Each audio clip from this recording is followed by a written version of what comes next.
പത്തിയൂർകാല ക്ഷീരോത്പാദക സഹകരണ സംഘത്തിൽ advocate U പ്രതിഭ എംഎൽഎയുടെ മണ്ഡല ആസ്തി വികസന ഫണ്ട് വിനിയോഗിച്ച് നിർമ്മിച്ച പുതിയ കെട്ടിടത്തിന്റെ ഉദ്ഘാടനം നടന്നു. യു പ്രതിഭ എംഎൽഎ ഉദ്ഘാടനം നിർവഹിച്ചു. പത്തിയൂർകാല ക്ഷീരോത്പാദക സഹകരണ സംഘം A90D ആപ്കോസിൽ അഡ്വക്കേറ്റ് യു പ്രതിഭ എംഎൽഎയുടെ മണ്ഡല ആസ്തി വികസന ഫണ്ട് വിനിയോഗിച്ച് നിർമ്മിച്ച പുതിയ കെട്ടിടത്തിന്റെ ഉദ്ഘാടനം നടന്നു. മിൽമയുടെ ഉൽപ്പന്നങ്ങൾ ഇവിടെ ലഭിക്കും. അഡ്വക്കേറ്റ് യു പ്രതിഭ എംഎൽഎ ആണ് ഉദ്ഘാടനം നിർവഹിച്ചത്.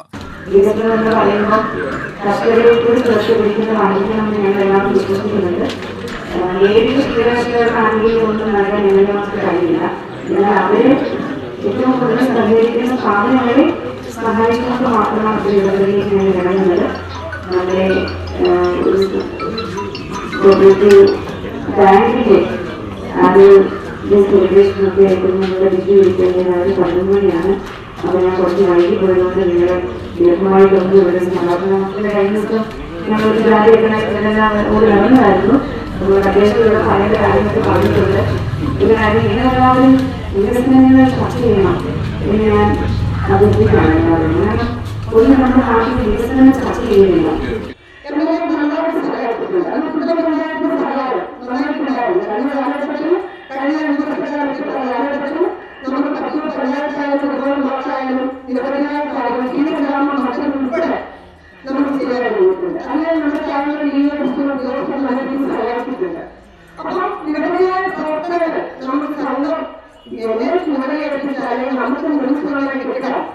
സംരക്ഷിച്ചുകൊണ്ട് മുന്നോട്ട് കൊണ്ടുപോകാൻ ഞങ്ങളുടെ സഹോദരനും എനിക്കും കഴിഞ്ഞിട്ടുണ്ടായിരുന്ന സത്യമാണ്.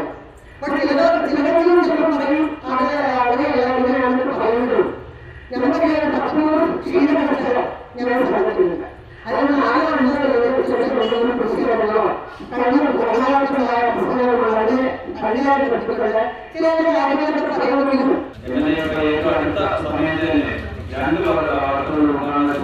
പറയുമെങ്കിലും നടക്കാൻ പോവുകയാണ്. ഒന്ന് 26-ാം തീയതി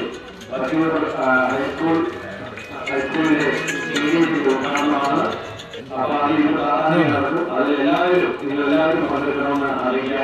പത്തിയൂർ ഗ്രാമപഞ്ചായത്ത് പ്രസിഡന്റ് കെ ബി പ്രശാന്ത് അധ്യക്ഷത വഹിച്ചു. സംഘം പ്രസിഡന്റും തിരുവനന്തപുരം മേഖലാ യൂണിയൻ മിൽമ ചെയർപേഴ്സണുമായ മണി വിശ്വനാഥ് സ്വാഗതം പറഞ്ഞു. Muthukulam block panchayat president advocate TS Thaha Milma shoppe ഉദ്ഘാടനം ചെയ്തു. ജില്ലാ പഞ്ചായത്ത് അംഗം Lisha Anuprasad, block panchayat vice president Nisha Samjid, ward member Usha C, 4ാം വാർഡ് അംഗം കെ ദീപ, ഗ്രാമപഞ്ചായത്ത് അംഗങ്ങളായ ശകുന്തള രാജ്, ഹരികുമാർ, ജയ സതീഷ്, ക്ഷീരവികസന officer G Sangeetha, assistant manager P&A Mannar, doctor Aji Raj, Punnapra unit head marketing cell D Jeevan, സംഘം വൈസ് പ്രസിഡന്റ് അബ്ദുൾ സത്താർ എന്നിവർ സംസാരിച്ചു. ചടങ്ങിൽ ക്ഷീരസംഘത്തിലെ മുൻകാല പ്രവർത്തകരായ C മഹാദേവ പണിക്കർ, ലക്ഷ്മണൻ, സുകുമാരൻ എന്നിവരും പങ്കെടുത്തു. സംഘത്തിൽ ഏറ്റവും കൂടുതൽ പാൽ അളന്ന ക്ഷീരകർഷകനായ അബ്ദുൾ സത്താറിനെ ചടങ്ങിൽ ആദരിച്ചു. ജനപ്രതിനിധികൾ, സാമൂഹ്യ രാഷ്ട്രീയ സാംസ്കാരിക രംഗത്തെ പ്രതിനിധികൾ, പൊതുജനങ്ങൾ എന്നിവർ പങ്കെടുത്തു. CDNet news, Kayamkulam.